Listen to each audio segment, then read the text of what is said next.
I call to order the meeting of the mayor and the council of the Borough of River Edge, regular meeting, February 27, 2023 at 7 p.m.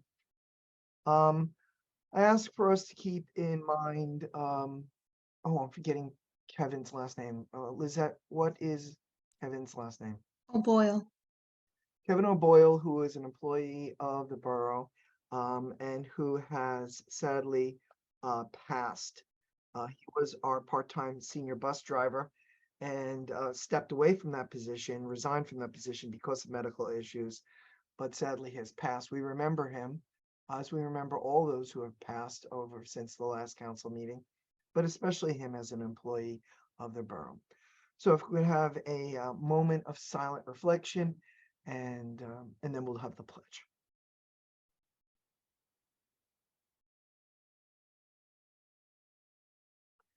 Ready? Salute. I pledge allegiance to the flag of the United States of America and to the republic for which it stands, one nation, under God, indivisible, with liberty and justice for all. Okay. Statement of compliance with the Open Public Meeting Act. This meeting complies with the Open Public Meeting Act by notification on January 9th of this location, date, and time to the town news and the record by posting of the same on the municipal bulletin board and the borough website, and filing notice of the same with municipal clerk. Roll call, please.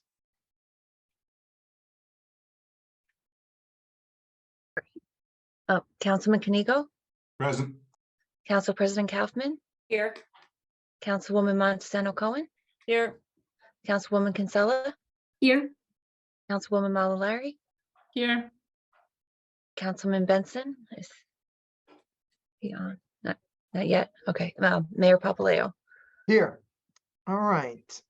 So could I have a motion to approve the minutes of the mayor and council regular meeting of February 16th, 2023? So moved. Second. Been moved and seconded, is not debatable. Of the council, only the council. Those in favor, please say aye. Aye. Abstain. Abstain. Okay. Are there any noes? There's one abstention. Is there any noes? I need to abstain as well. All right. There's two abstentions. Oh, All sorry, I need to abstain also. All right. Huh. In that case, I believe I will need to vote, or we won't be able to pass because Barry's not here. Mr. Sarlo, Miss Apatola, we need to have 3 abstentions because there were 3 absences, and Councilman Benson is not present. Can we move this forward? With your vote, Mayor, yes. Yes. All right, very good. So without objection, we're going to move appointment and personnel changes just above proclamation awards, and then we're going to do proclamations and awards. Is there objection from the council? Hearing none, it is so moved. Okay, so could I have a motion and second from the members of council when I finish reading the appointment and personnel changes? Approve the appointment of Christine Moran as the superintendent of school representative to the library board of trustees through June 30th, 2023, and approve the resignation of Kevin Boyle, part-time senior bus driver, effective 2023-23. So moved. Second. It's been moved and seconded. All in favor, please say aye. Aye. Aye. Is there any member of council wishes to abstain or vote no? All right. Okay, so is Christine here? By any chance? Michelle, do you know if Christine's here? Don't see her. All right. If you see her come in, would you let me know and we'll Yes. swear her in, okay? All right, so Councilwoman Kinsella, are you going to be reading the names, or do I need to read? Do you have copies of the names, or am I reading the names for the presentation for the Riverdale Flight Team winners? Unfortunately, I do not have a copy of the names. All right, boys and girls, the mayor is sometimes a little bit iffy when it comes to names. I hope you are patient with him, and please apologize if I mispronounce anybody's name. And coaches, when we get to the end, I'll give you a moment if you wish to say anything. That would be your time to, share. And if you wish to pass, you can pass. You don't need to say anything. All right. So we have certificates. I don't know if the computer is going to accept it. There we go. For a second, you'll be able to see it. Okay. So the certificates say, certificate of recognition. The mayor and council of the Borough of River Edge are proud to present this certificate. I'll say the names of everyone in recognition of the Riverdale, and we're going to do Team DeLone for winning their fall 2022 Flight Division 13U Boys Northeast Region US Club Soccer. So if you are Team DeLone and your camera's on, raise your hand. All right, there we go. We got a couple of them. And if you don't have your camera on and you'd like to turn it on, please do so. Okay, so we want to congratulate our boys 13 and under, Team DeLone, starting with, just somebody came in. Haig Adishian, Edward Baker, Giancarlo Bosco, Javier DeLone, Brody Gibney, Jothnell Lion C, Daniel Marcus Lynn, Enzo Luke Chissy, James Mouser, Anthony Sanzanelli, Massimo Sanzanelli, Michael Smith, Connor Sullivan, Coach Marcello DeLone, Assistant Coach Fernando Bosco, Jonathan Smith, and Christopher Sullivan. So first of all, a round of applause for our boys 1300 Team DeLone. This is a wonderful thing. Would one of the coaches like to unmute themselves and just say a few words about this achievement and the effort that the boys put in this year? Sure, I will.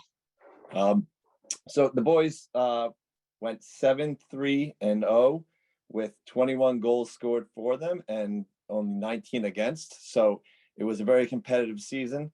And it was largely the first year for a lot of these boys playing together. Some have played in the past, but it was largely a new team. So it was very exciting to see them have some early success. And we're excited for the spring season. That's wonderful, Coach.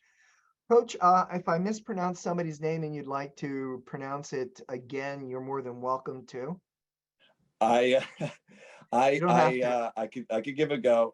Enzo Lucchesi and Massimo Sanzanelli and Anthony Sanzanelli. I think everybody else was pretty close. So you did a Wow. good job there. Then I appreciate that. Thank you. Coach, so I have the certificates. I've signed the certificates. I'm going to drop them by the clerk's office tomorrow if there's no snow. If there is snow, then maybe Wednesday. If you could stop by Borough Hall on Thursday, if possible, or Friday, or call the clerk's office. And if you can't, and she can leave it down at the police department, and if you could just pass those certificates out, we'd be very grateful. Will do. Thank you very much. Thank you, Coach. Take care. All right. So Team Altmans. All right. If you're in Team Altmans, raise your hand. Okay. Not so many, but that's okay. So I'm going to try again. And coaches, if when I'm done, I've muddled any names, that would be a time for you to correct that. Okay. So this is certificate of recognition. The mayor and the council of the Borough of River Edge are proud to present this certificate, and we'll say the names in a minute, in recognition of the Riverdale Blackhawks Team Altman for winning their fall 2022 Flight Division 10 and under boys Northeast Region US Club Soccer. So wonderful. Let me read the names and then we'll give you a round of applause. Sammy Abassa, Joseph Kabad, Brian Demby, Timothy Donaghy, Avery Edwards, Bradley Gentile, Troy Kim, Tyler Kim, Nicholas Lamarsa, Daniel McCormick, Luke Altmans, James Taldy, Alexander Zazafon, Coach Andrew Altmans, Assistant Coach Sam Abbasi, Assistant Coach Jenna DeBee, and Assistant Coach Diana Lusano. Okay, could one of the coaches like to unmute themselves and say a few words? And if I've muddled any of the names, feel free to correct them at this time. Hey, Mayor Papaleo, I can do it. This is Mike. Hey, Mike, thanks for coming. Yeah, no problem. So the boys did end their season at 8-1-1. Wow. They did score 53 goals while giving up 29. They've moved up over the years, and they will actually be promoted based on their win to the top flight, which is A flight for the upcoming spring season. So congratulations, boys. Oh, that's amazing. Congratulations, everybody. Round of applause for them. Great job. All right. Okay, so now we move on to Team Sullivan. If you belong to Team Sullivan, raise your hand. Okay, I see a few hands there. Nice. Okay, boys, again, I'm going to do my best with the names, okay? Okay, so certificate of recognition. The mayor and the council of the Borough of River Edge are proud to present this certificate to, and we'll say your names, in recognition of the Riverdale Blackhawks Team Sullivan for winning their fall 2022 Flight Division 9 and under boys Northeast region of the U.S. Club Soccer. Okay, so here we go. Weston Barbarabi, Henry Zambia, Thomas Gandolfo, Liam Grimes, Alexander Kong, Luke Lamarchka, Luke Manochio, Matthew Nutland, Anthony Ruta, Robert Snyder, Blake Strasser, Jack Sullivan, Logan Theodorakos, Peter Woods, Coach Christopher Sullivan, Assistant Coach Mark Strotzer, and Assistant Coach Peter Theodorakos. All right, and if one of the coaches would please unmute themselves and say a few things about the boy, and if I muddled anybody's name, please feel free to restate it. Thanks, Mayor. I think you got the hardest one the first time, but I'll repeat it for both Logan and his father, Pete, who's one of our assistants, Logan Theodorakis. But it was really close, so kudos to you. A couple other just names, just wanted to mention, I think they might be on: Weston Barabee, Henry Zamba, Luke Minacchio, Anthony Ruda, and Mark and Blake Strasser. So congratulations to all the boys. These boys went 8-1-1 with 56 goals for and only 16 goals against. So big defense and scored a bunch of goals. This was their first winning season. They've worked hard all of last year and had a lot of fun and learned the game of soccer, and a lot of their hard work came to fruition this year. And for that, they're moving from the F flight for their age group into the C flight in the spring. So hopefully to follow up with another winning season, and they'll follow the tradition of some of their older teams that have moved up to the top flights as well. Wow, congratulations. Round of applause for the boys. All right, so now we have the girls. It just happened when I got the packet. So we have girls 9 and under, Team Lucci. I hope I said that one right. If you belong to Team Lucci, raise your hand. That's wonderful. All right, here we go. Now, girls, I might muddle your names a little bit, but the coaches will correct me at the end, so I apologize beforehand. Adriana Budzakowski, Liliane Como, Emilia Ditch, Gianna Fortini, Emma Francisco, Brooke Goldberg, Brianna Height, Melinda Hoytalin, Abigail Conadaris, Alexa Lozano, Fiona Lucci, Avery Pratt, Jordan Sambella, Colette Whitty, Coach Jemmy Lucci, Assistant Coach Jose Lozano, and Assistant Coach James Hoy Tallin. All right. So would one of the coaches unmute themselves? If I muddled anybody's name, feel free to re-say it so that no one feels left out. And if they'd like, give a little comment about this achievement. Thank you. I just want to give a special thanks to all the girls who did a wonderful job.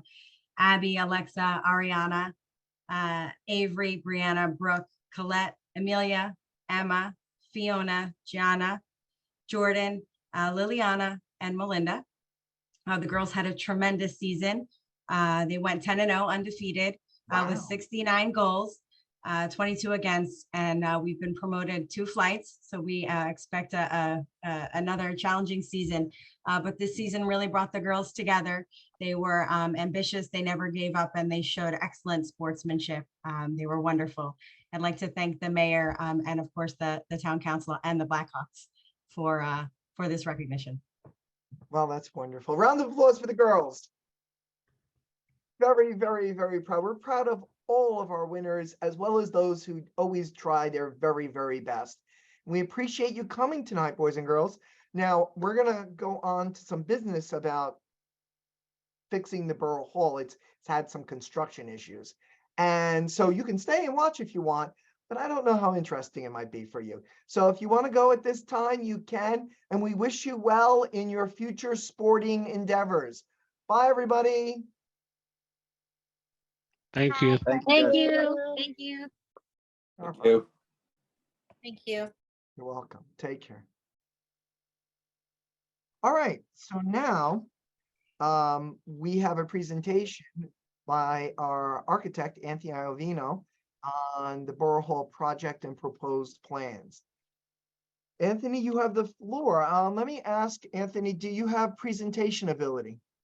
I don't, but Lizette, I think you have the floor plans and the rendering.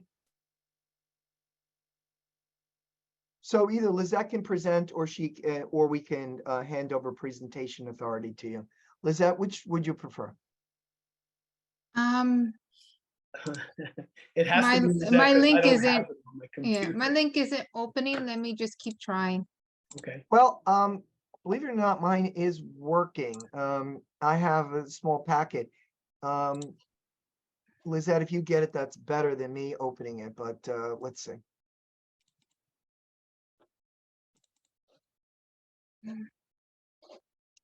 I know the council has it, but I want to make sure the public knows what we're referring to. Michelle, why don't you give me presentation mode?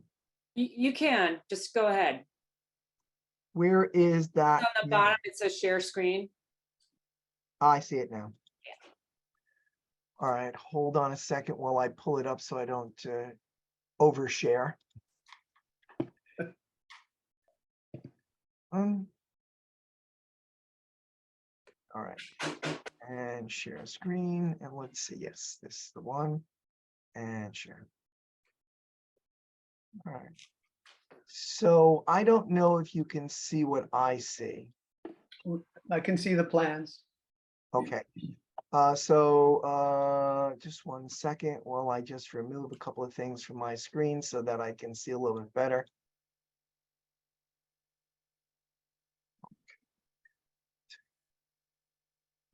Good. All right.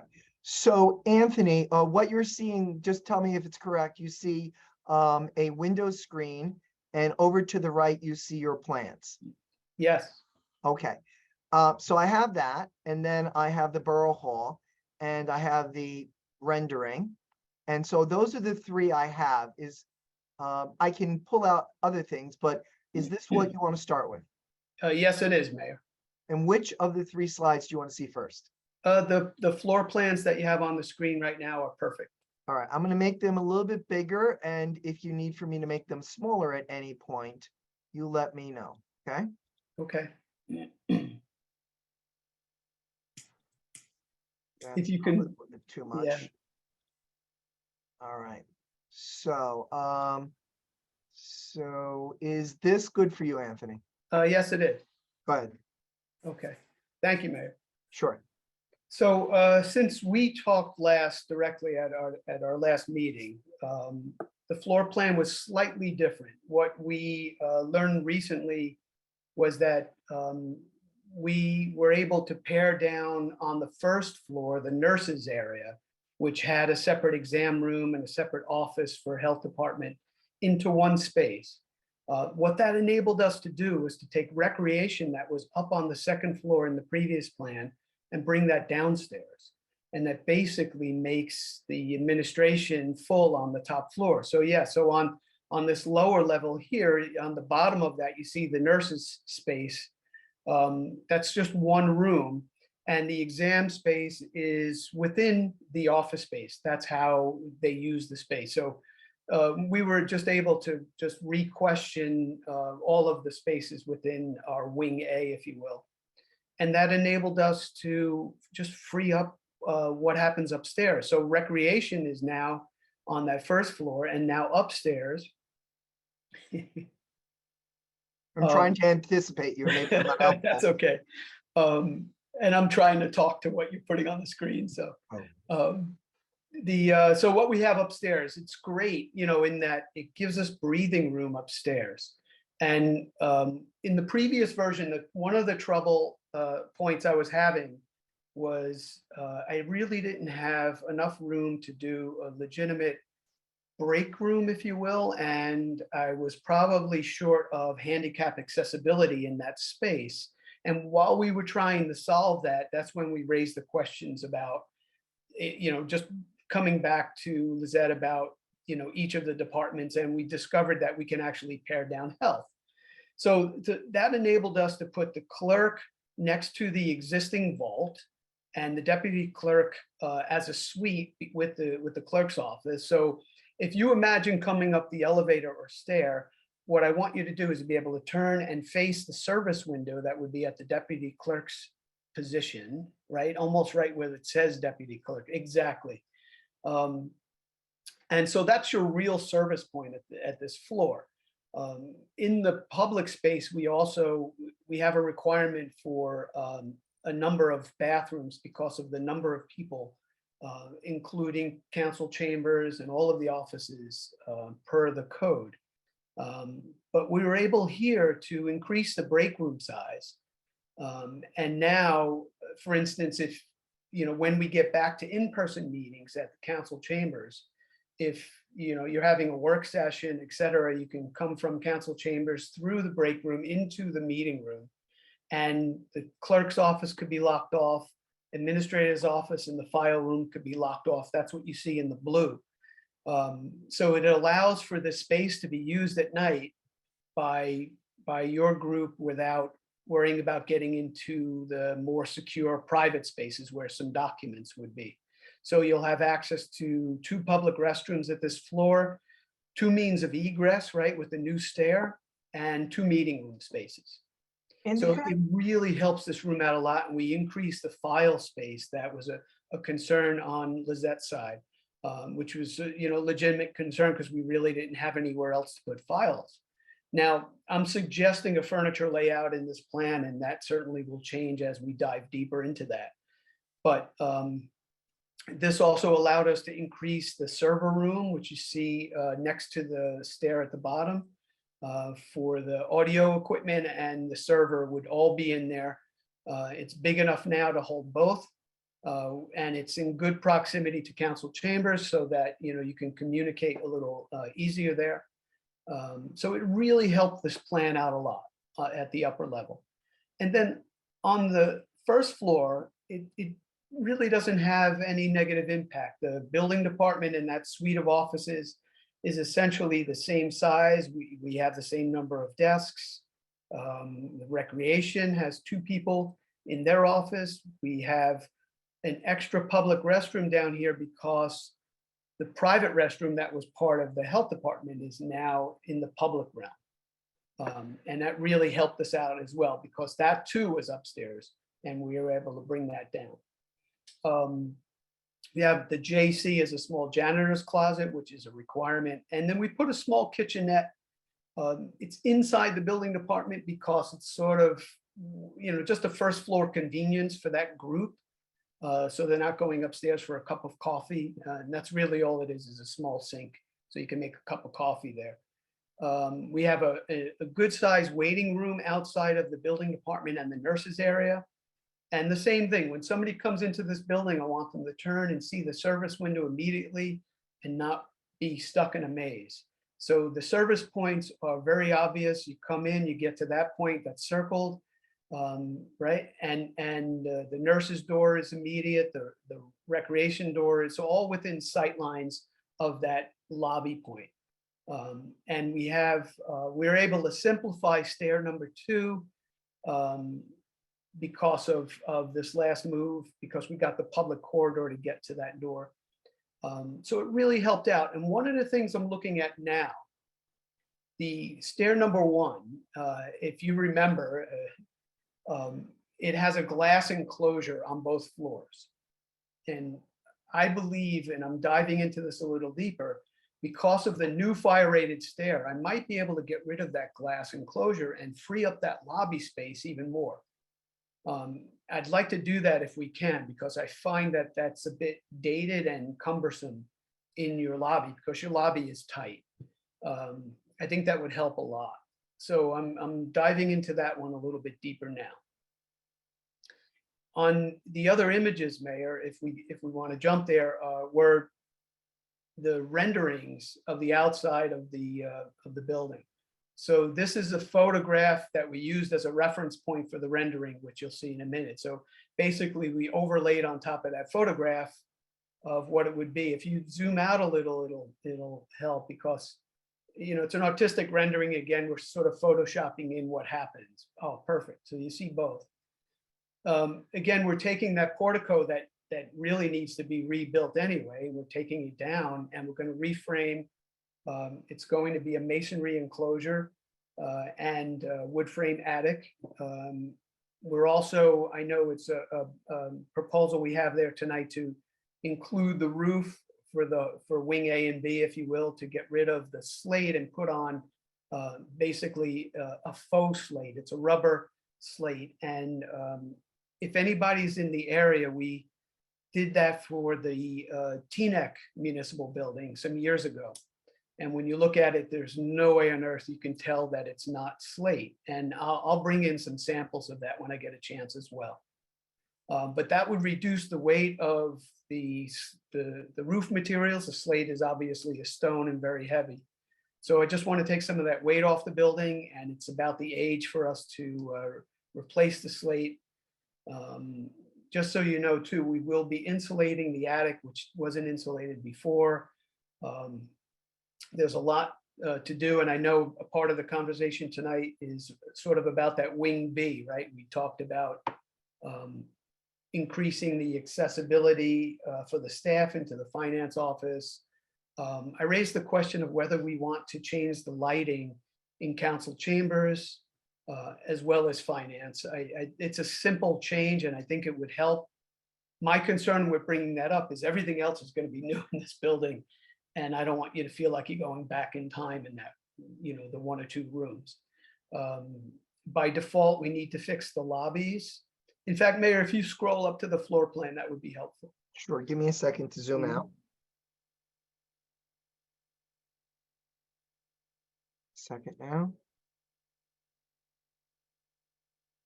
Perfect.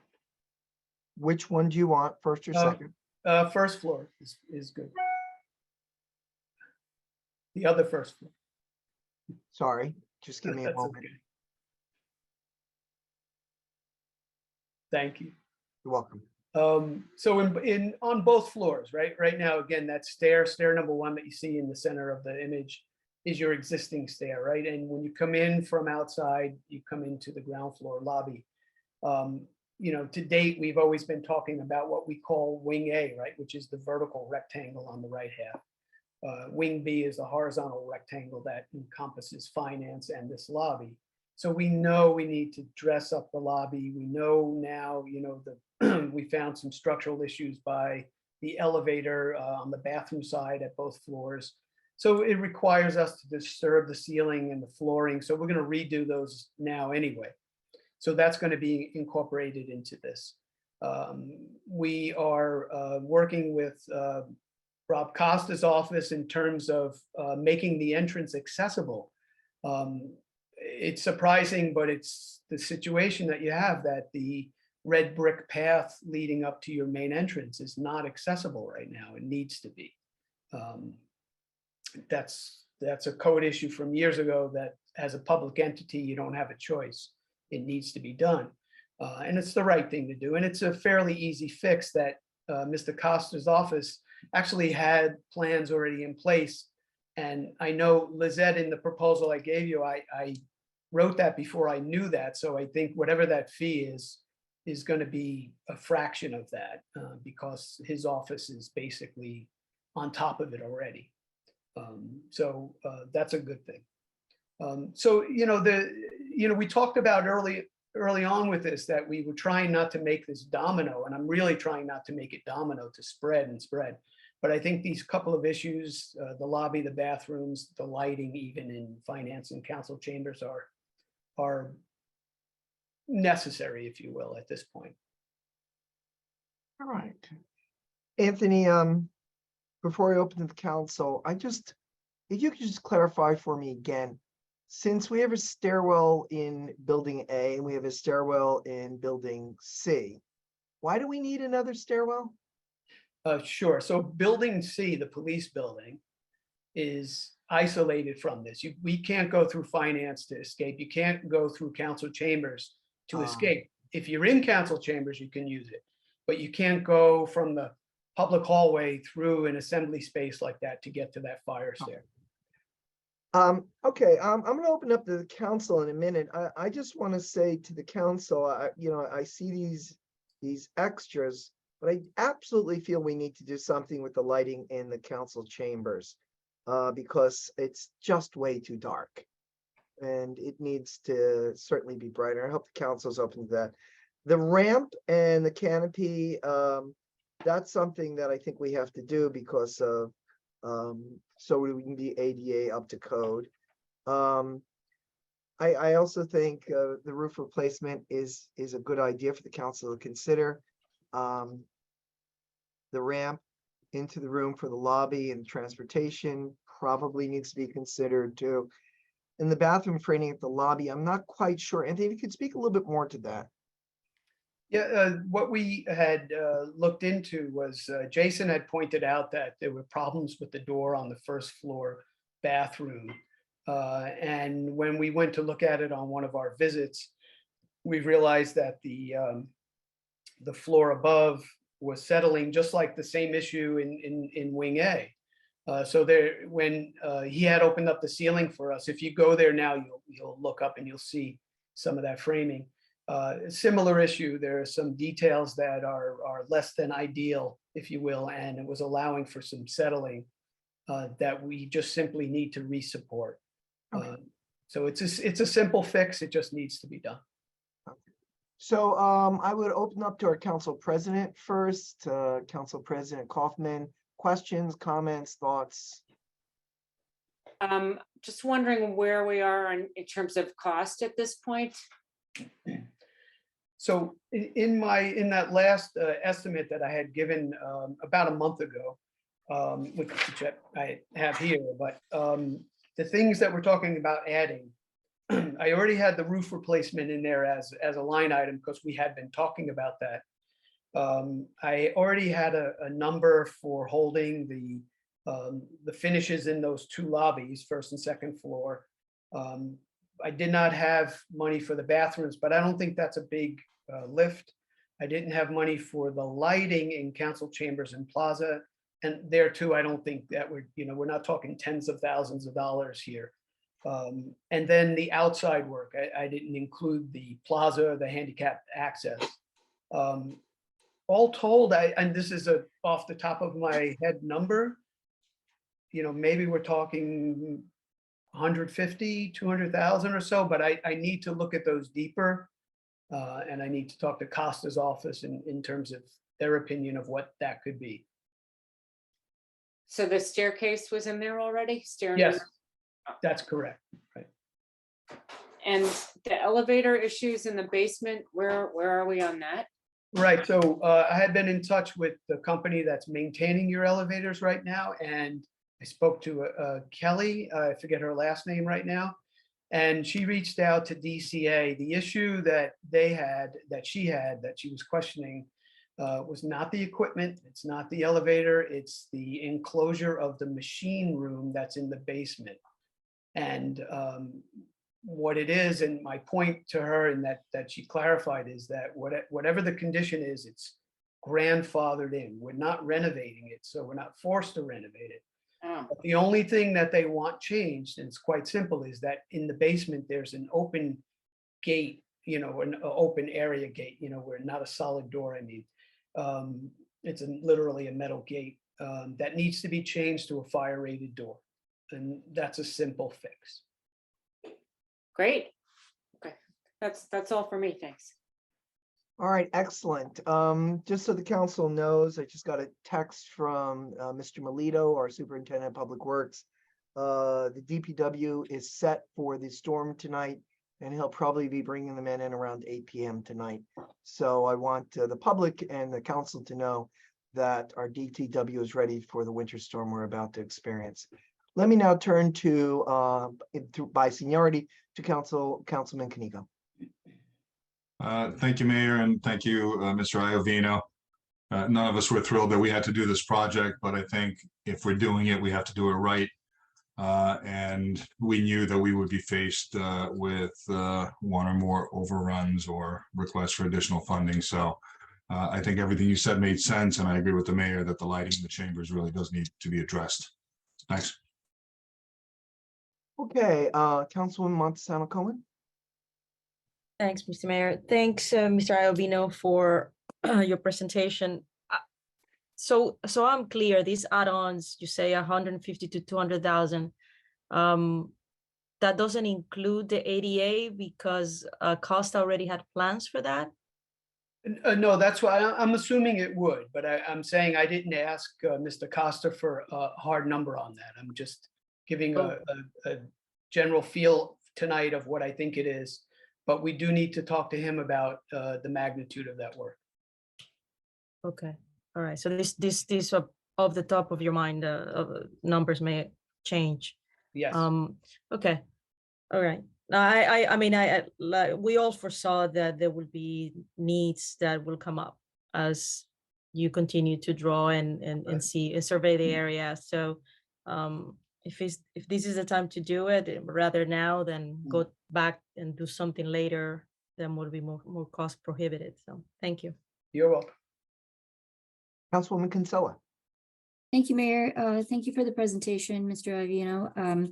I think all my fellow council members covered pretty much the questions that I had, so I have no additional questions. Thank you. You're welcome. Councilwoman Malari.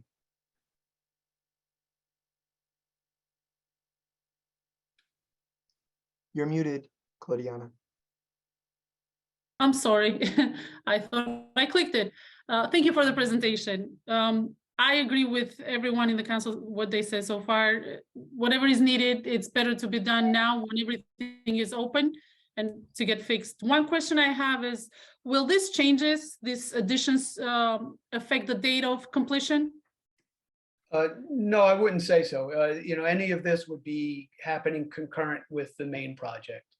And especially, that outside work too. And that's not something that's going to take months and months to take care of, and really could be done anytime, when we get started here. So I don't see it extending the overall length of time. Great, thank you. You're welcome. Anthony, before I go to Councilman Benson, if you could elaborate, or for the public's benefit, go over the expected timeline. So I want to make sure I'm not contradicting whatever I said at the last meeting. We know that we can't hold you to this firmly. We realize this is just a ballpark. Thank you. A project like this should be about 8 months, if that, with the variable in all of this is equipment, right? And lead time for everything, right? And we are doing the mechanical systems in this building, right? So this isn't about getting brick or, other materials that might slow us down. It's really about the mechanical systems as a potential lead time item that, once a contractor is on board, we need to work with them to make sure they're acutely aware of the ordering times. But notwithstanding any issue there, I think 8 months should be a comfortable amount of time to get this done because we're not starting from scratch, right? Even the additions, the stair and the bump out, they could be happening while the renovation is happening, right? So we need somebody who is that has the management skills and the right team to pull this together and get it done. So I'm anticipating when we go to bid is to put that kind of window on the contract term. So that's what the bidders will see when they pick up the packages that we all expect this to be done in that kind of window. And I'll do a final analysis of that before we get to bid.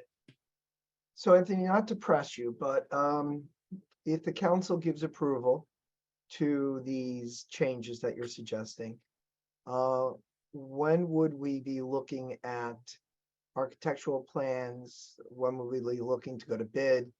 When would we be looking for the bids to come back? When would we be looking for construction to start? And if you can't give us a month, give us a general idea. Yeah, I would expect where we are right now that we should be able to get this out comfortably in April to bid. Probably getting bids back in early May. And then that would, by the time somebody's contracted, awarded by the governing body and in contract, the earliest I see somebody starting is June right now. All right. And then we have 8 months from June, yes? Correct.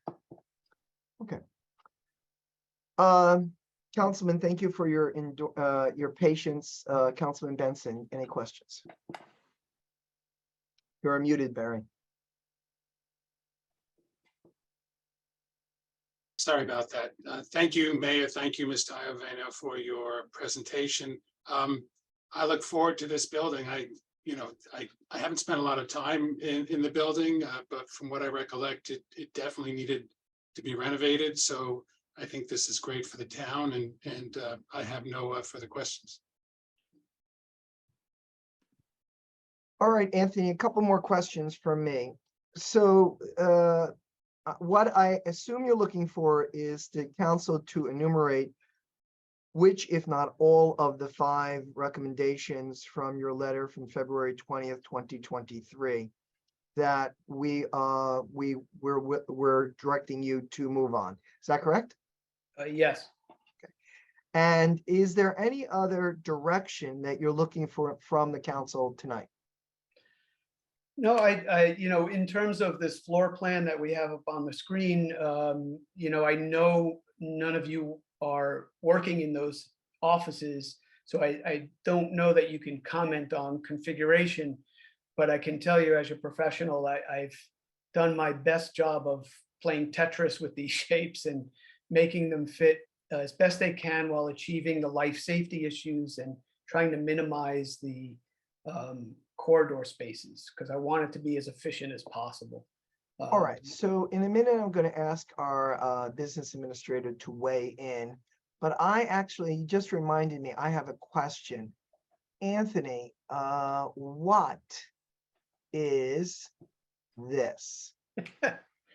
Drinking fountain, Mayor. Ah. Yeah. It sticks out that far? No. What you're seeing there that's jutting out is a dash line showing the handicap clearance requirements. If you were to zoom in, you'll see it's just a dash line, not a solid object. Great. And so both Lizette and so Miss Apratella, Miss Dodd, I would like for both of you to unmute your mics. Is there you are primarily the 2 determining factors in the second floor, and I'm wondering if you have comments and if we need to tentatively approve this plan, Do you need to reach out to the other members of rec and building and land use and other to make sure that they're comfortable with this, or do they or have they already expressed their comfort level with this? So Anne and Lizette, please unmute and feel free to chime in. Well, the plans haven't been shared with the departments. They knew that we're working within our existing floor plan with a bit of an extension. Before the project started, before any of the internal demolitions that it had started, we had met with the departments to get a sense of what was needed, especially the building department. As much as we want to digitize the records, the state mandates that we have to keep hard copies. So filing space was an issue, and the need for plan desks for the inspectors to look at the building plans.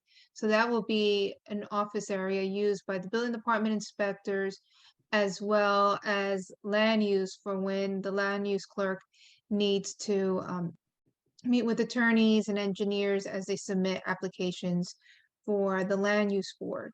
What had helped over the past couple of weeks in speaking with Mr. Iovino and Mr. Melito was that since Mid-Bergen Regional moved their offices from River Edge to Garfield, that enabled Anthony to come up with the space to bring the recreation department from the basement of the public safety building. As far as upstairs is concerned, it allows the use of current spacing for hopefully to have a strong floor load, to have some type of condensed mobile storage, because again, like the building department, the soonest the borough clerk can get rid of a piece of paper is 3 years under the archiving requirements. And then by providing that on the bump out and the addition, the meeting room, the conference room, it would enable us to have our pre-construction meetings with the borough engineer without having employees cross in to get to the mailroom, for example, or if the governing body needs to hold a closed session meeting, you don't just have to close the council chambers. We could all meet in the conference room, and the new meeting room will have the technology in the event we need to bring people in that cannot physically be in. We could have a hybrid Zoom type of function. So my opinion in using the conservative step of making use of the existing area with the addition, it provides a better flow, a better configuration for the offices, for the employees, and most importantly, it'll be safe. All right.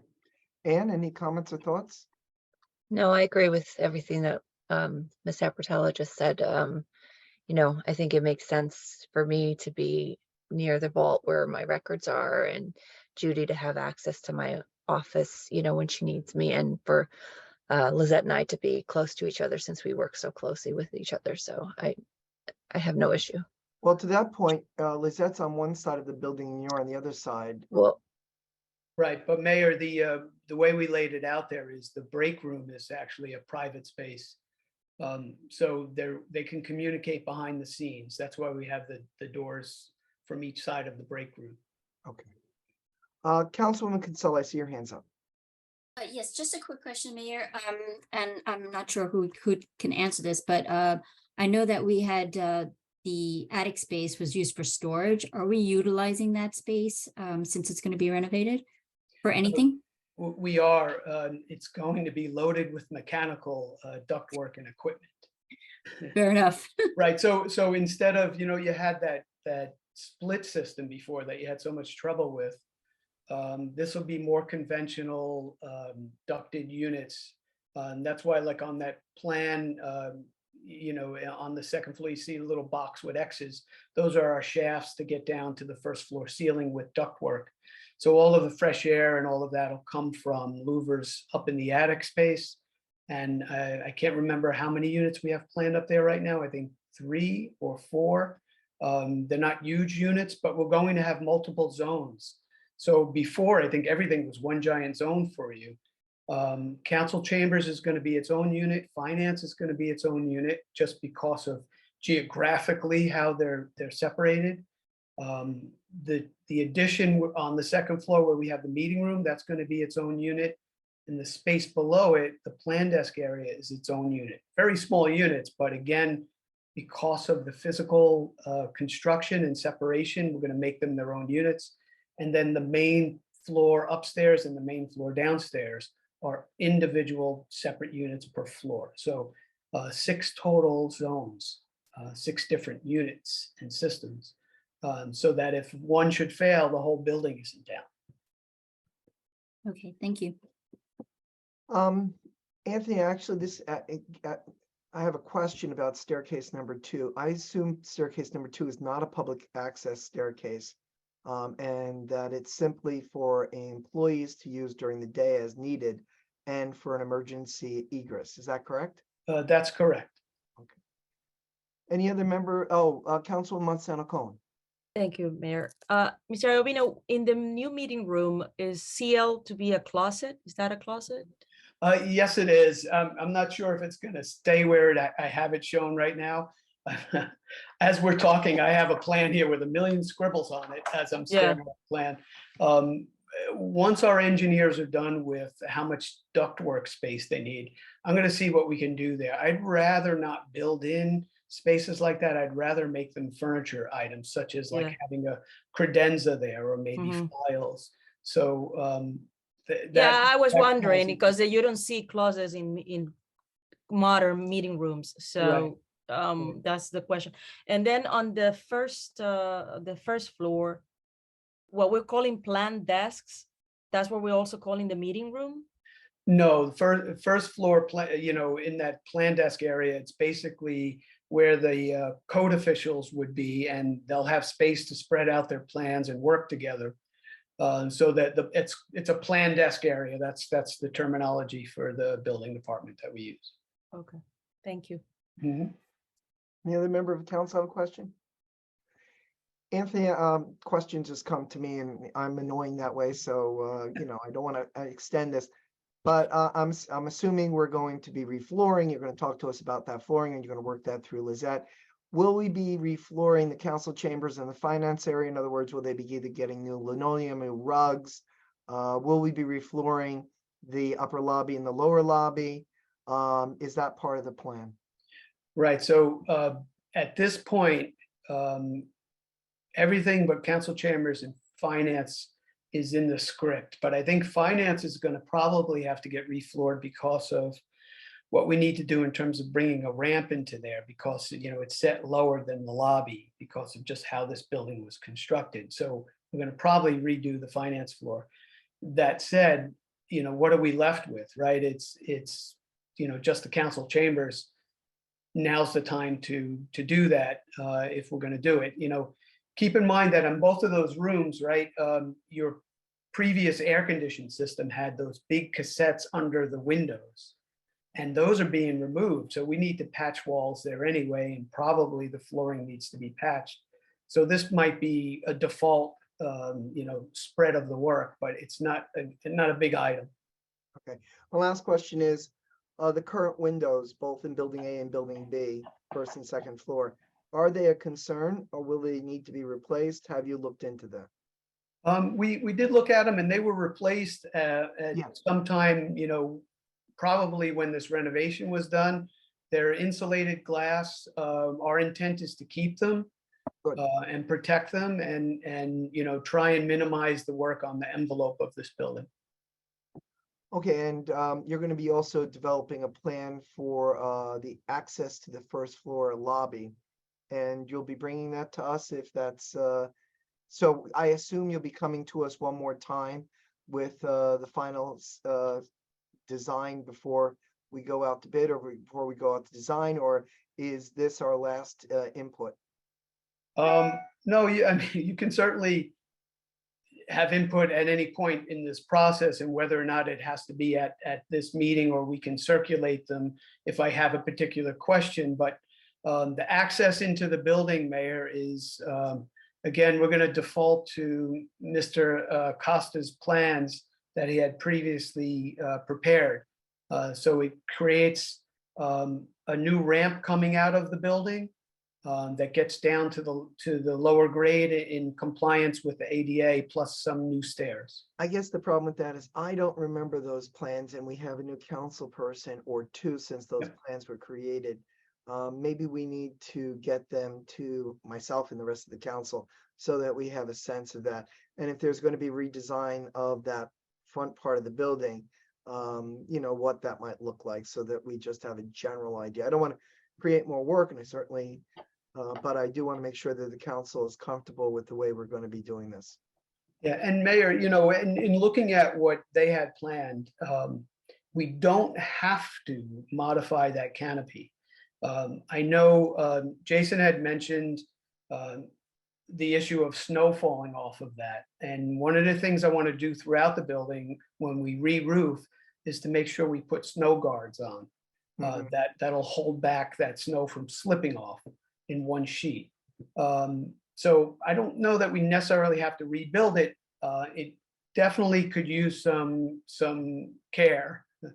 So we maybe we're just refurbishing it. I don't know that we need to come up with a completely different design, but you know, I can also, we have time for that, but I'd like you to see Mr. Costa's plans and we can talk about that too. All right.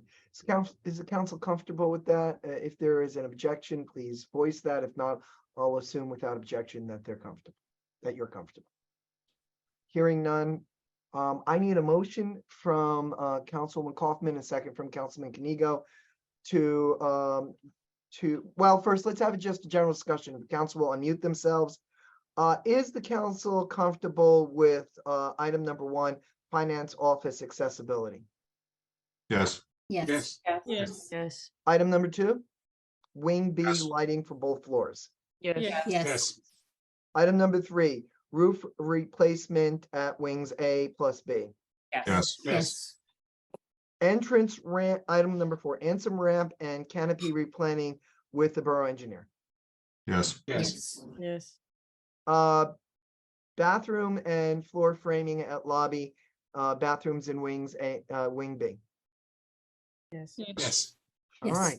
Could I have a motion from Council President Kaufman and a second from Councilman Kanigo to authorize change orders 1 through 5? Are we adding the lighting to the council chambers and? I think and- lighting is number 2, wing B lighting. Oh, I'm sorry. Okay. Is that correct, Anthony? Yes, it is. So moved. All in favor, please say aye. Aye. Aye. Any opposed, any abstentions? Okay, hearing none, it is unanimous. Anthony, is there any other business that we have that you need for us to address?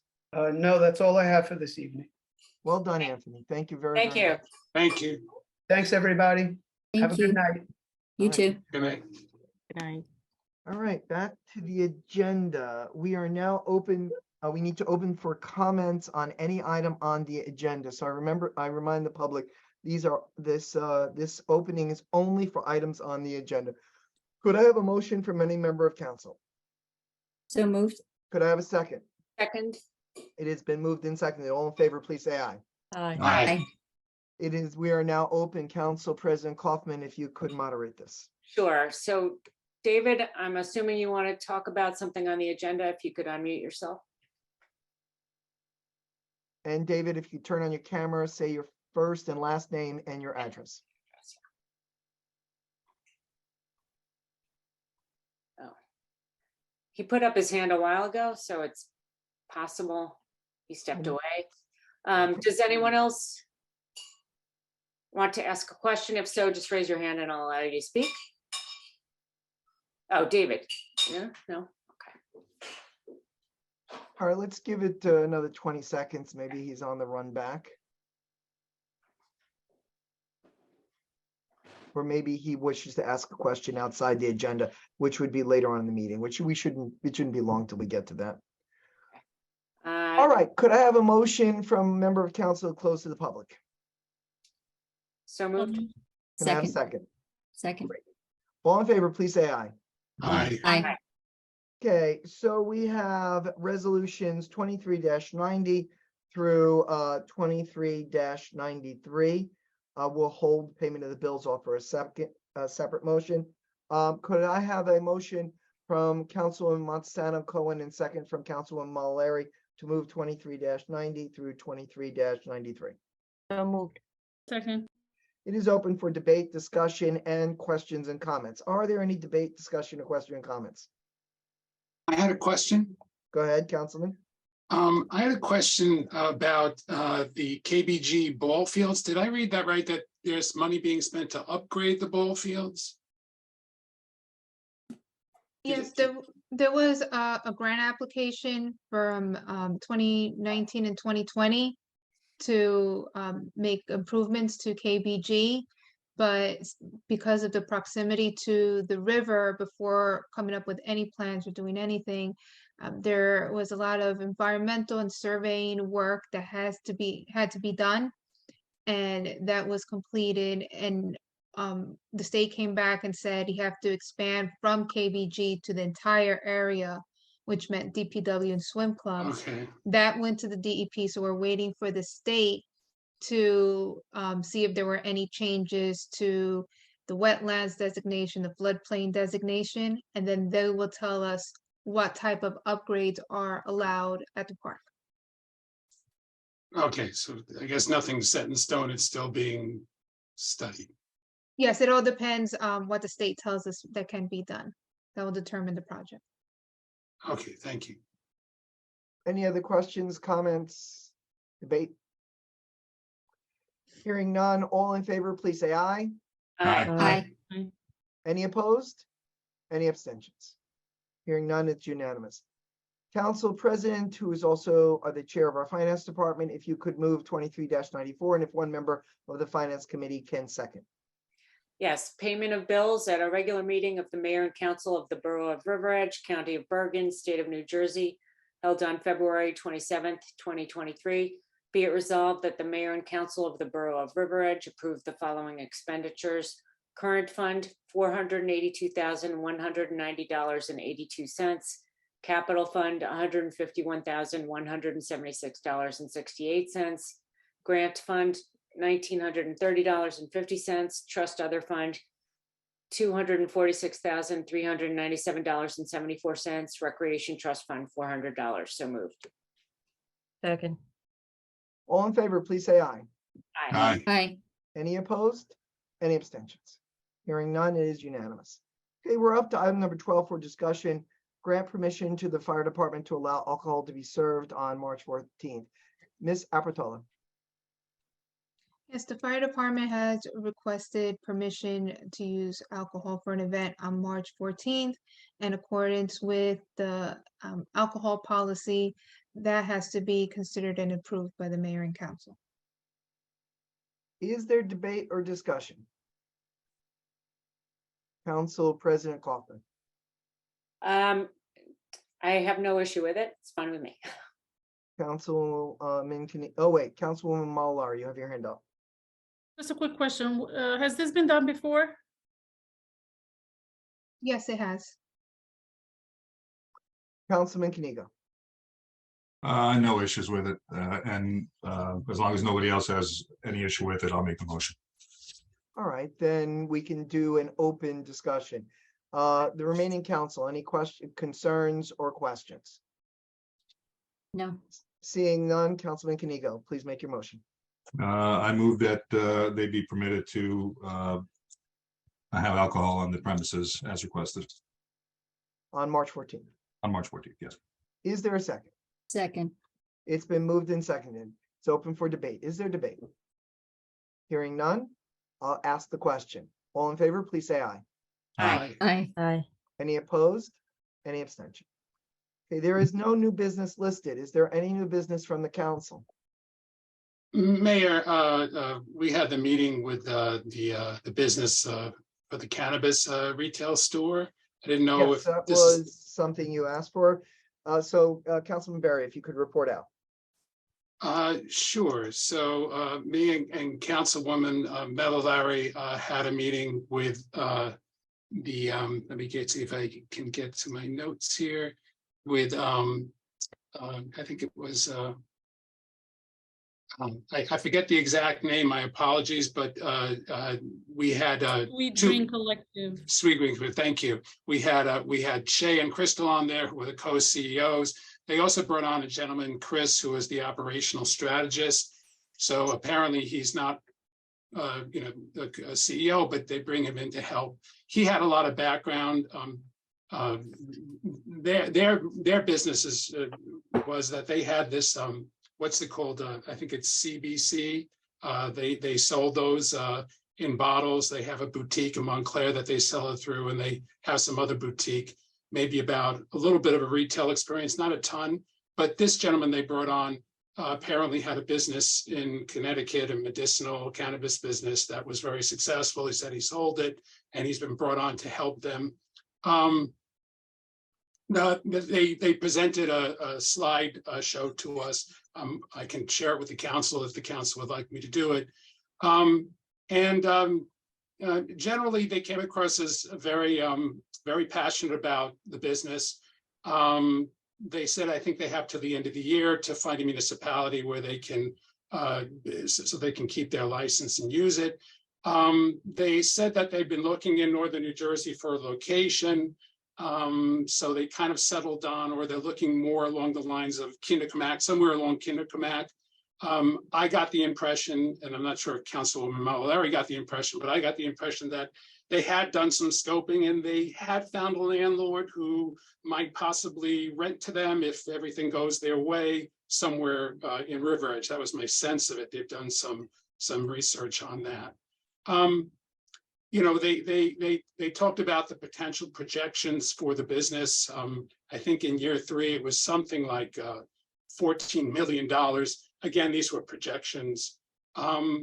But they came across as very open, honest, legitimate, very well spoken. The strategist seemed to be very knowledgeable of the business. I was just thinking it would be interesting to potentially take a next step, whatever that step might be. But I don't know how my fellow council person feels about it. Councilwoman Mallory.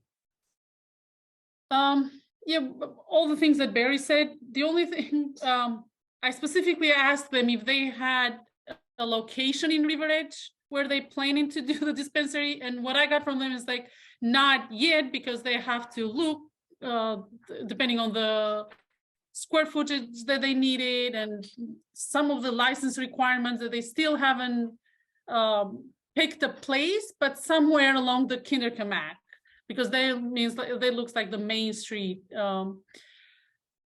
Other than that, I mean, everything, the presentation looked great. The numbers, they were just projections. They had a retail store in Montclair.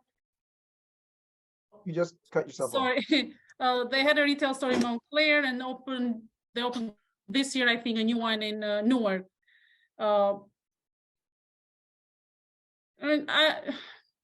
was all. Like, I mean, it was a short meeting. They did the presentation. They were not new, but new to this dispensary and the license requirements for this kind of class 5, I think they said something like that. So Barry was asking me what I think and if I would agree to something like that, but that's up to the council. And all right, so before I go, before I ask both of you whether you recommend that we move forward this, because it sounds like you do, let me go to our business administrator, Ms. Apertola, and our borough attorney, Mr. Sarlo. It would seem to me that if the council was to consider this, the next step would be to invite them in for a presentation. And the step after that, if the council was interested, would be for us to modify our ordinance to grant permission for whatever class this would be. And and then I'm going to come to Councilman Kanigo. So Tom and Lizette, just to give a framework for the council, would that be, if the council were to consider it, would that be the next 2 steps? It sounds like it's a retail business. Yeah. I think the council needs to make a determination if this is something they want to pursue, number one, without even bringing them in. If it's something they want, to have a retail license. If so, where in town do you want to have it, in what zone? Because that limits a lot of potential possibilities for them to go look. And then the step 3 would be to bring them in and then to give them a presentation. That's not to say you can handpick them.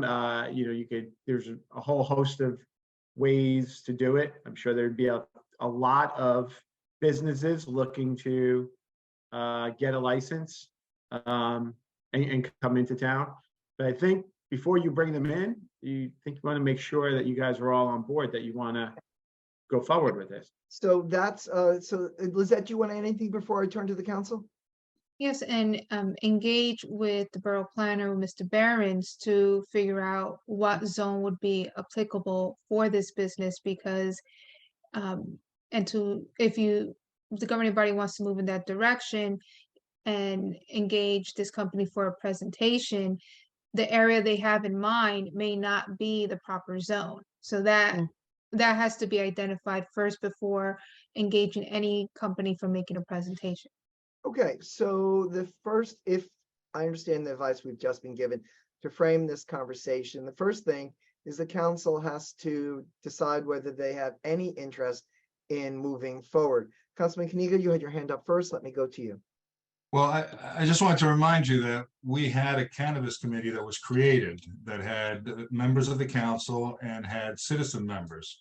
And one of the reasons that it was created was to answer a lot of the questions which were just raised this minute. So we kind of fell off. There was the pandemic and all sorts of other things happened. And we didn't pivot back. But as I recall, it was myself, you, Mr. Mayor, Indira, and then numerous different people that we felt had interest in it, the chief of police and others. So I would say that that's the first place that we should go. Is this should go before a cannabis committee to answer what kind of establishments we may want in town, what retail licenses or growth licenses, because this may open up a whole slew of things. Personally, I think it's a terrific idea. These businesses print money and we need money here in River Edge. So I think we should go forward it. So let me be very clear about it. I'd be fine to cede my position on the cannabis committee to Mr. Benson, let him take over and run with this, and then he can report back to the council. I think that's the way we should go, but I'll leave it up to you guys. All right, hold on, Barry. Let's go to Councilwoman Kaufman. Thoughts?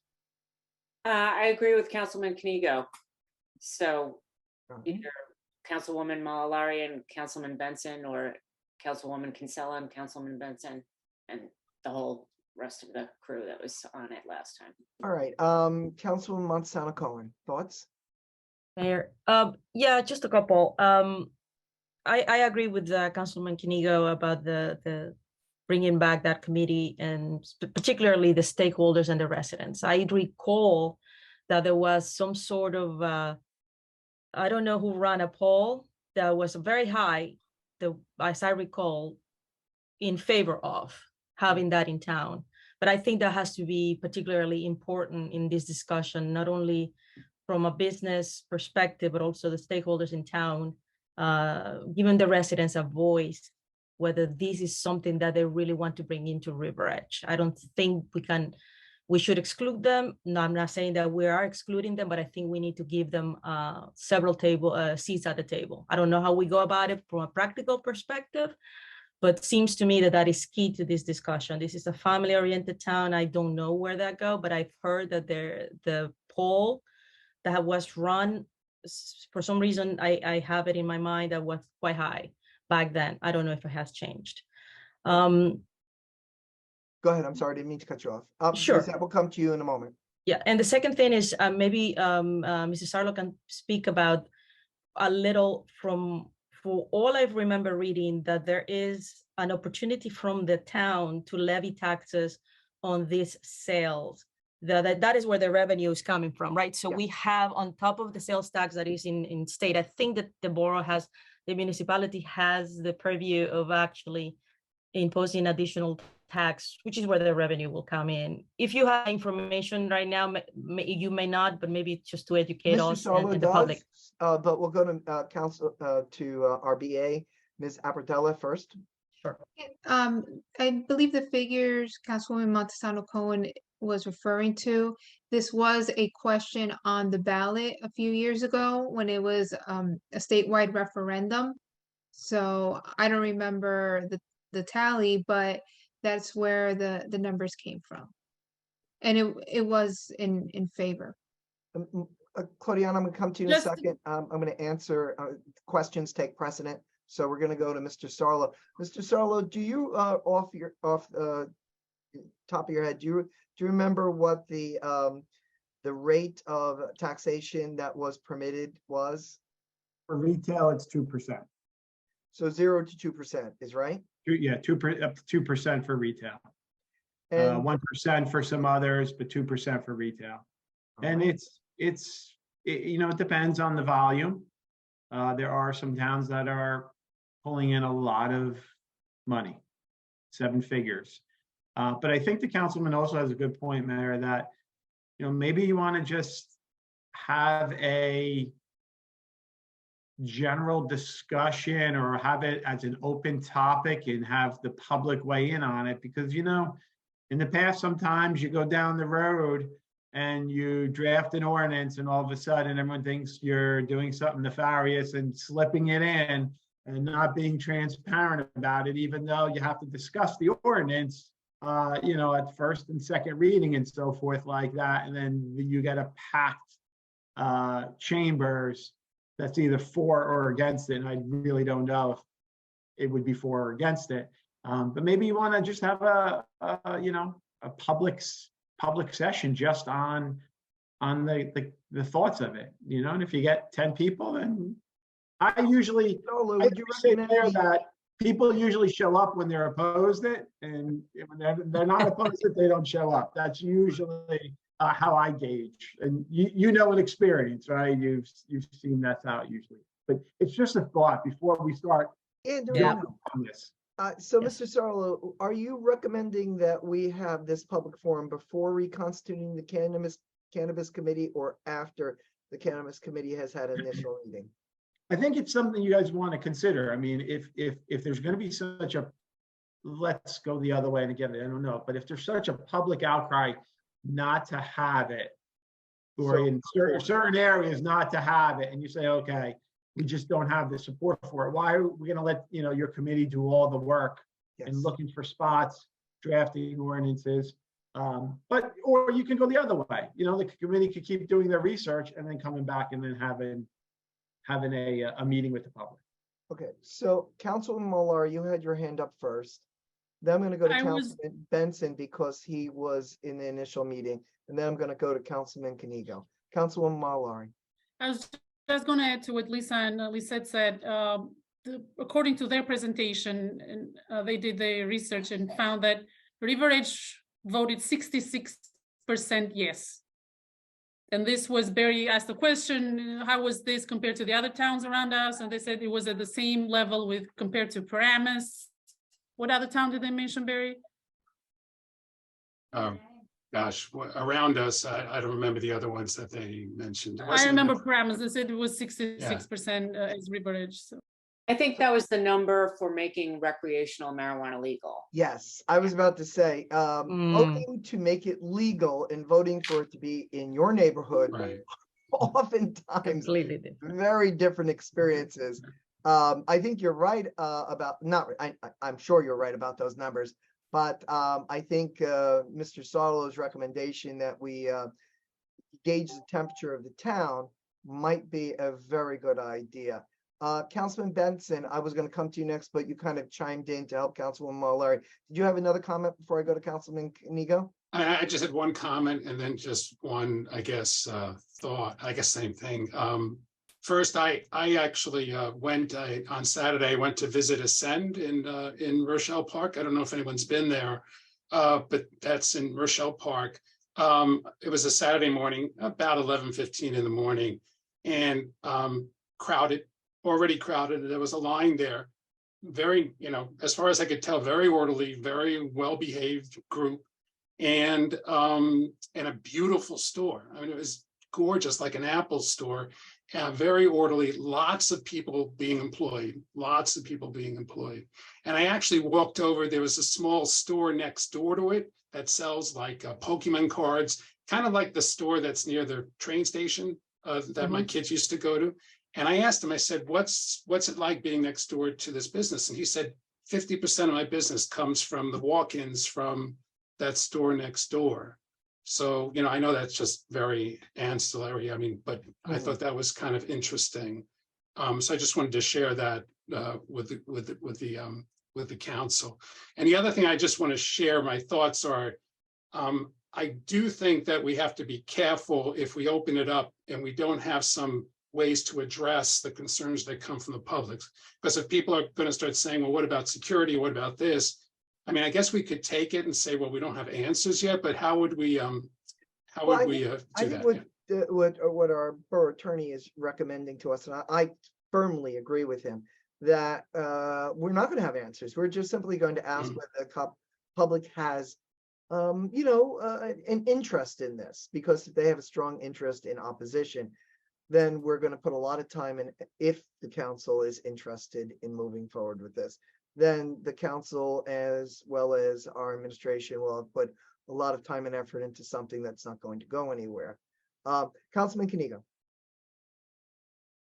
All right, a lot to unpack there, but look, I think the opposition is not going to be to the cannabis in town. I think the opposition is going to be to the traffic in town, because there is going to be created such a traffic jam from people coming. We don't have a lot of parking along the Kindercomack corridor. I don't know if we can even as a town sustain that. Although I really, really hope that we can, and I really, really hope somebody does come to us, because the money that they're making is substantial and we need the help.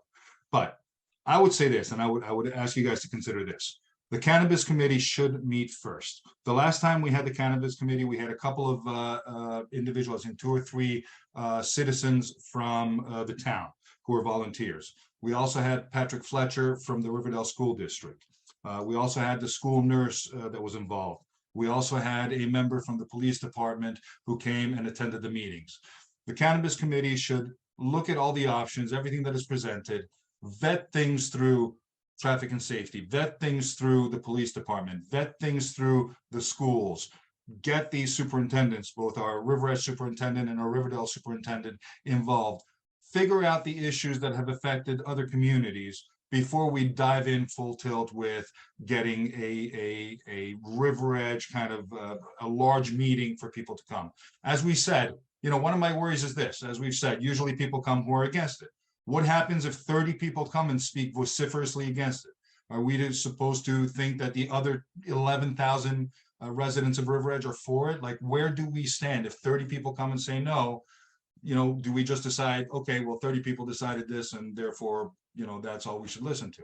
And that's a concern of mine. That's why we're elected officials. We run, and people elect us to make these decisions. So I think the proper way to go about this is get a committee together with the police, with the schools, with the traffic and safety, vet these things first, decide what this town can handle. And once we have a recommendation there, then bring it to the public and see if the public is willing to agree, give them enough time. It's going to be a long time going, but we're a small town and we have to take these steps to make sure that we protect our town if this were to go through. That's it. Thank you. Okay, thoughts from the other members of council? That makes a lot of sense to me. I agree with what Councilman Shanigo said. Makes sense. Any other member of council? Go ahead, Councilwoman Kinsella. I definitely agree with Councilman Kanigo's and assessment about having the committee meet, but I do think that the point about traffic is very important, and I think where the zone would be because the Rochelle Park Ascend has a ton of parking there. I don't know where in town we would actually have that type of parking to accommodate. So I think narrowing it down, the Cannabis Committee narrowing it down to where the spot could be is very important. and see if that's even a possibility. All right. Anybody else? And, There- and for, Sorry. Go ahead. I just, and for the record, I'm with Councilman Kenigo on having a facility like this here in River Edge, because I do think that the tax revenue would be substantial. Councilwoman Kaufman? I was just gonna say, there is a lot of parking near where the old Asian grocery was. It's true. So that's one thought. So, so it sounds like the council's interested in this. I have to be honest, I am lukewarm on this. And so what I think might be better if we kept Councilman Kenigo and then on this, because I don't have as strong a passion for this, and I don't want it to be in any way discouraged because of my lack of enthusiasm. I'm not opposed to it, just not strongly for it. So I would recommend that we create a purely council committee, and I would recommend that Councilman Kenigo and then other members of the council be on it. Councilman Kenigo, are you comfortable with that? Sure. Okay. Then it would either we had Councilwoman Kinsella. I don't know if she wishes to continue to be on it. And then I don't want to exclude Councilwoman Mallory or Councilman Benson. Where would be our second and third? I'm happy to see to Councilman Benson. And Mayor, if Indira wants to keep Thank you. going with it, it's okay. I mean, she's had experience on it too, so we can leave Indira on it, and I can step aside with and leave Indira, Claudiana, and Barry going forward. I'm okay with that too. I trust all of them, so. I was gonna say I will step out of it because, like you, Mayor, I don't feel like I'm not 100% there for it. That's probably a good thing. We should have somebody who's not 100% there.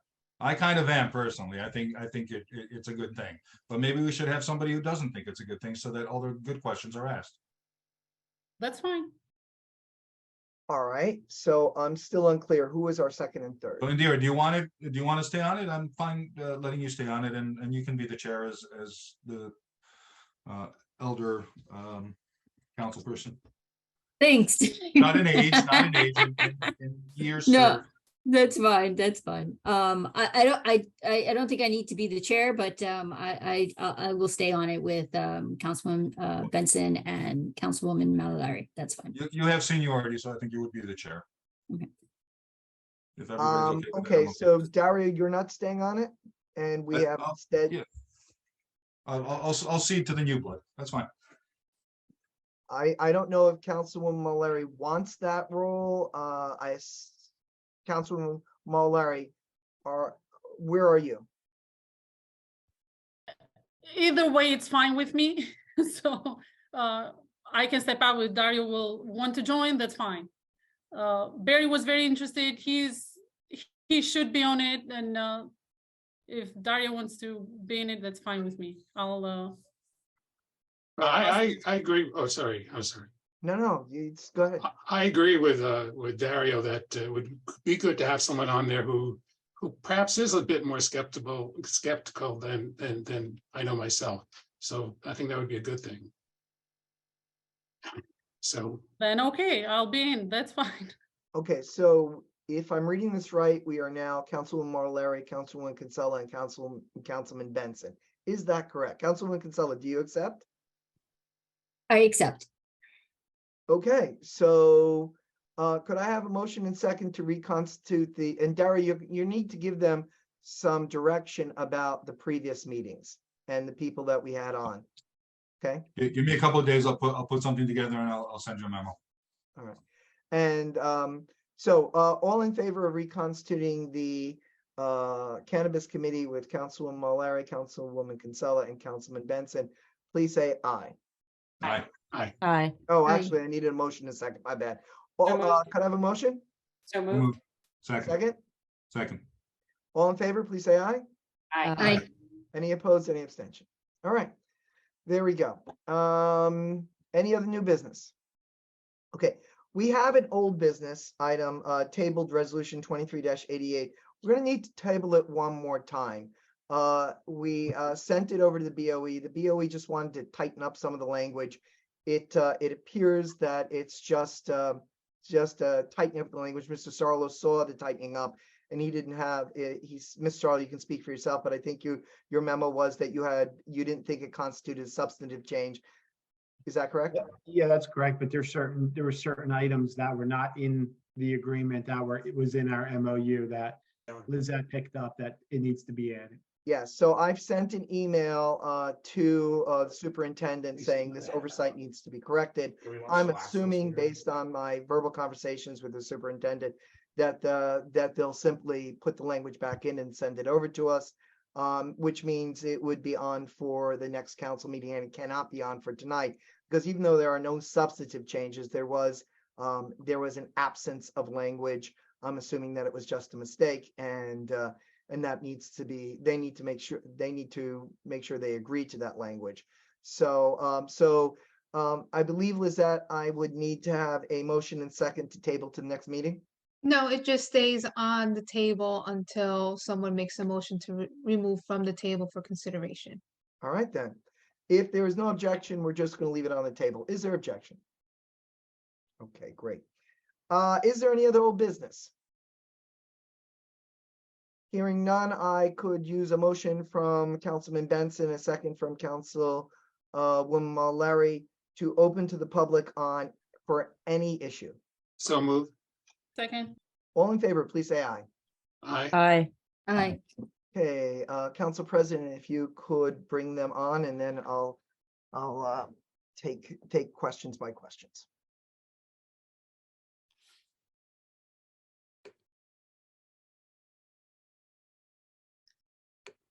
So if anyone has a question, just raise your hand and I'll allow you to speak.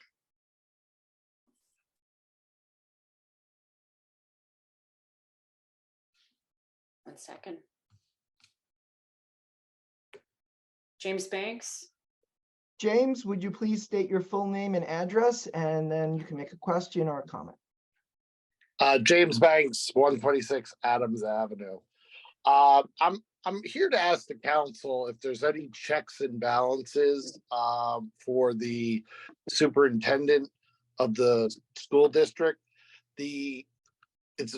I've been attending the Board of Education meetings, and the superintendent it's been clear that the superintendent can make a unilateral decision to reconfigure the schools.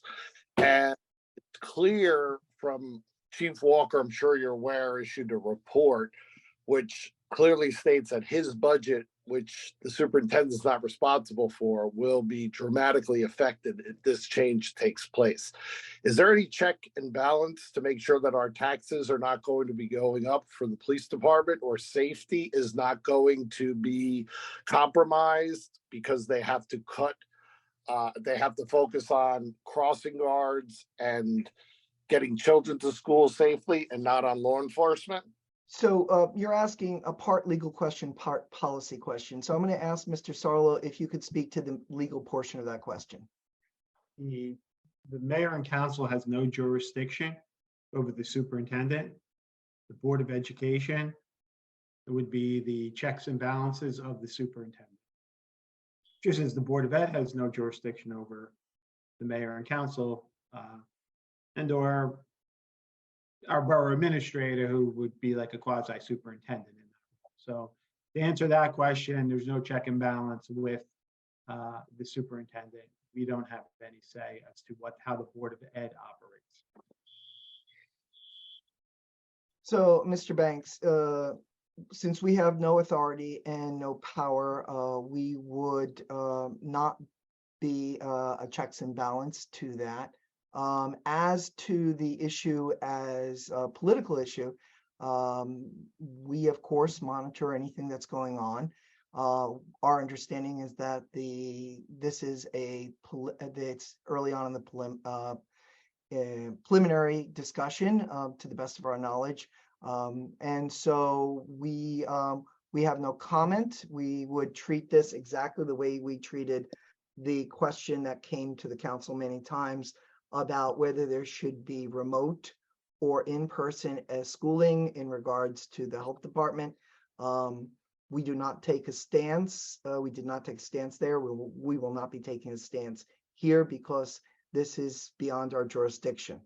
If some final plan is fermented and requires us to take a stand or a policy position, which I highly doubt, because they are an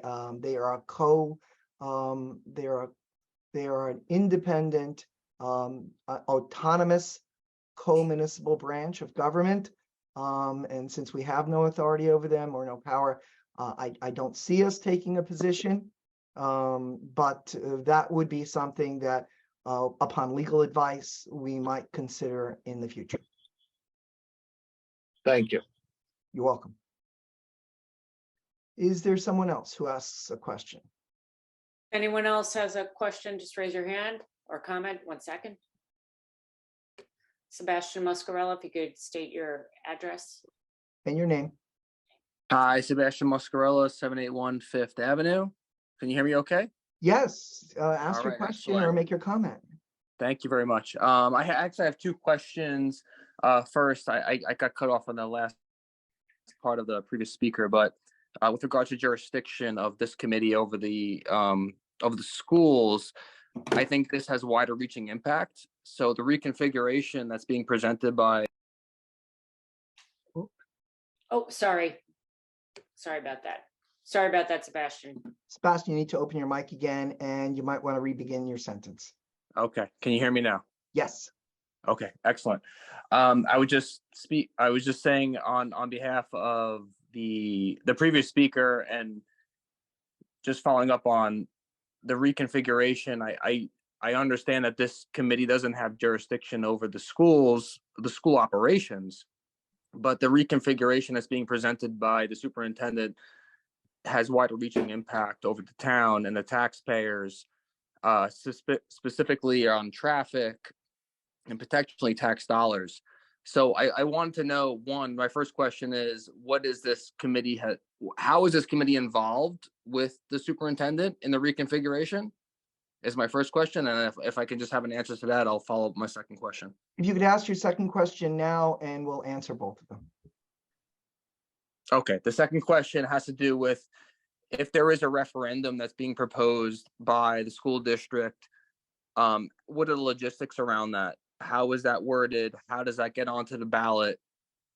Who is in charge of, creating the messaging around that referendum?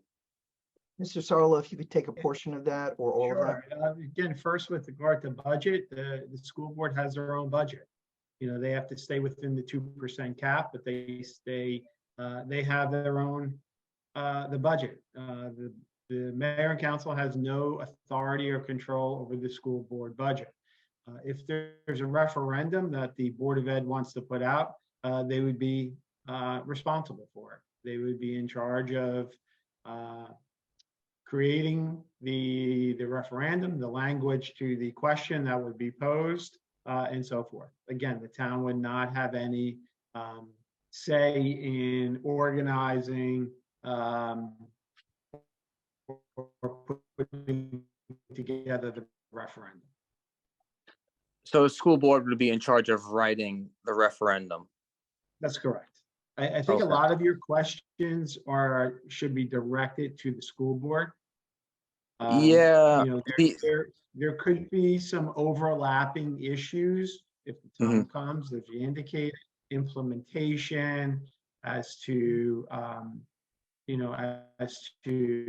implementation as to if there needs to be any work done on borough property. But traffic, the town would just have to make it work. The town would have unfortunately cannot stop it because they would say creates too much traffic.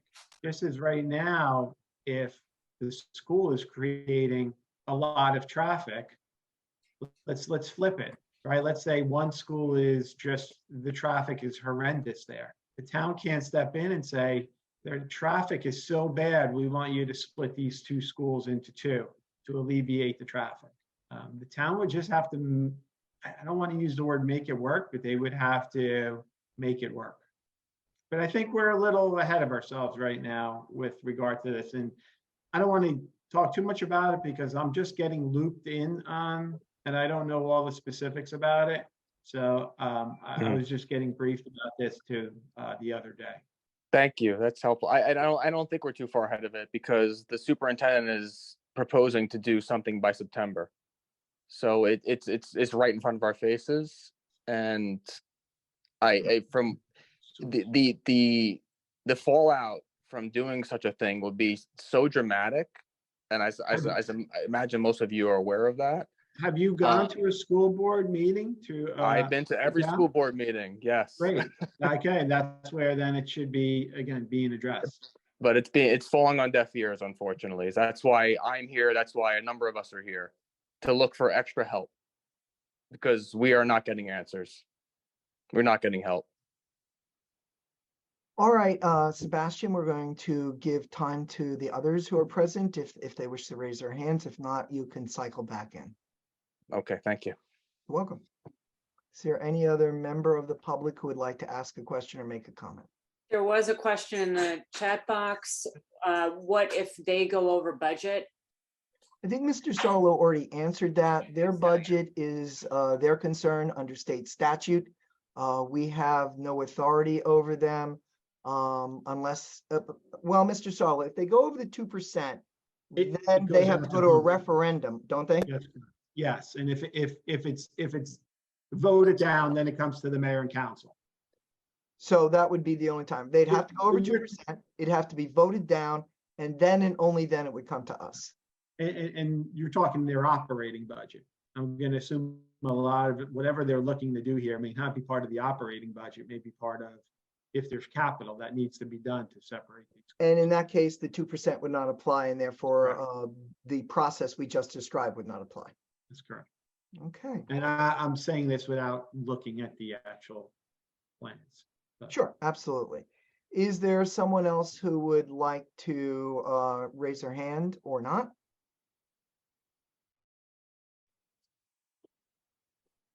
I don't see any other raised hands. Sebastian, if you'd like to ask another question, I would allow one more with a 2-minute maximum.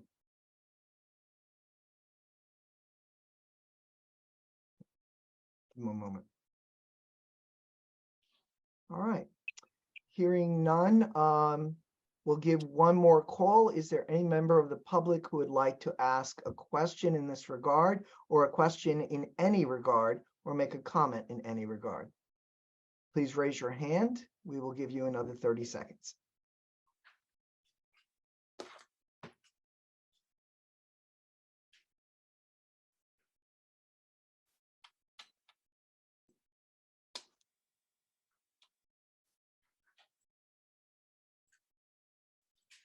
Okay, it appears that we've answered or given opportunities for comments.